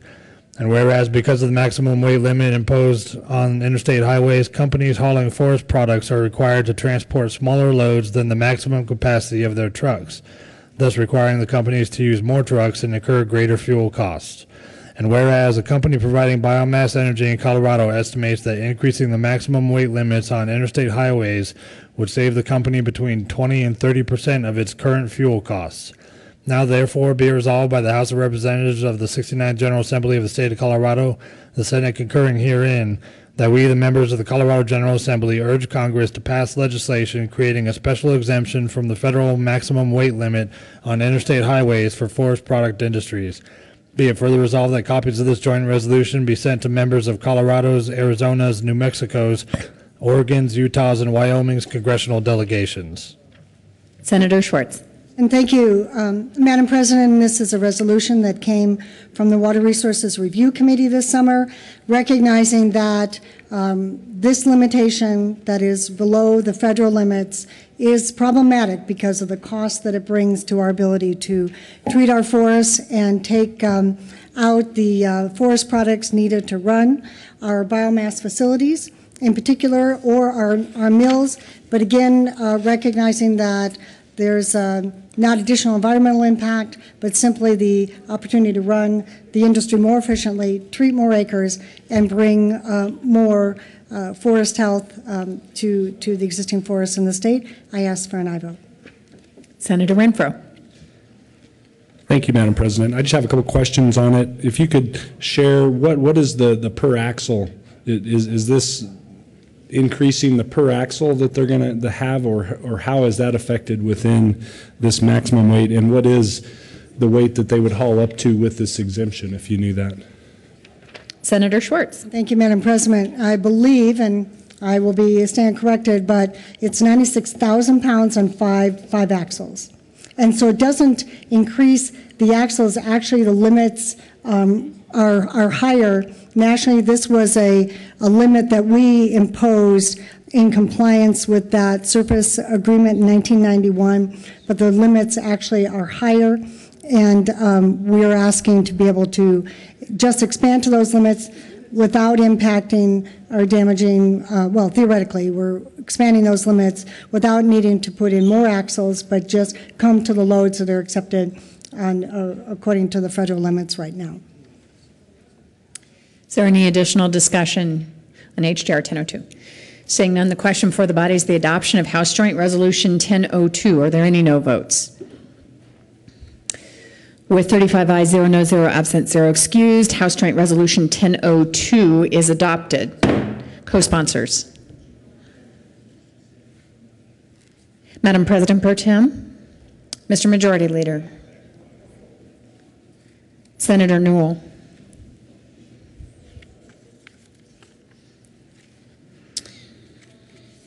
Consideration of governor's appointments. Mr. Majority Leader.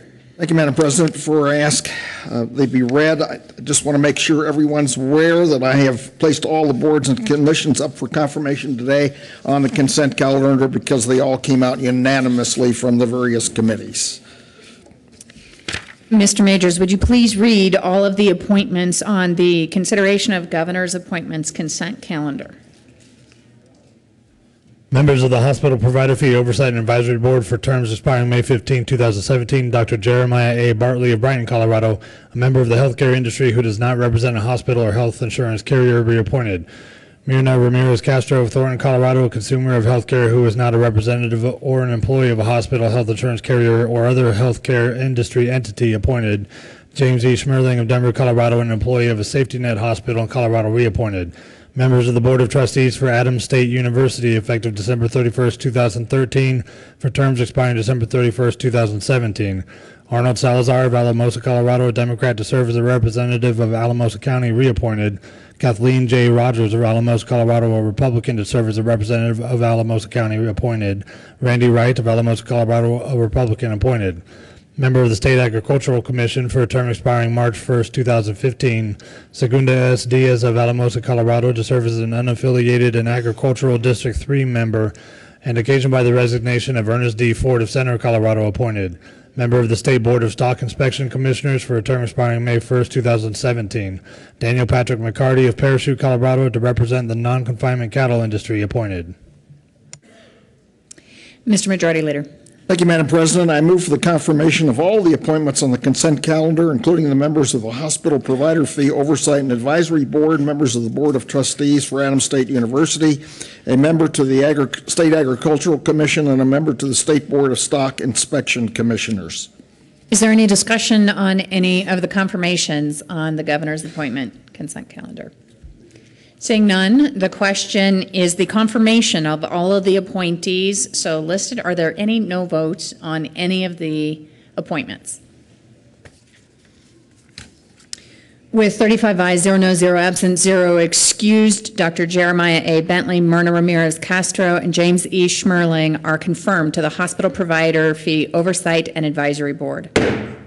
With 35 ayes, 0 no, 0 absent, 0 excused, Arnold Salazar, Kathleen J. Rogers, Randy Wright are confirmed to the Board of Trustees for Adams State University. With 35 ayes, 0 no, 0 absent, 0 excused, Segundo S. Diaz is confirmed to the State Agricultural Commission. With 35 ayes, 0 no, 0 absent, and 0 excused, Daniel Patrick McCarty is confirmed to the State Board of Stock Inspection Commissioners.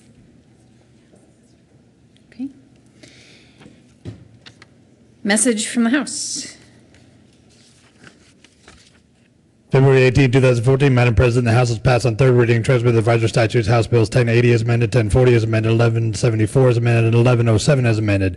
The House has voted to concur in Senate amendments to House Bill 1031 and has repassed the bill as so amended. February 18, 2014, Madam President, the House has voted to concur in the Senate amendments to House Bills 1238, 1243, 1251, and has repassed the bills as so amended.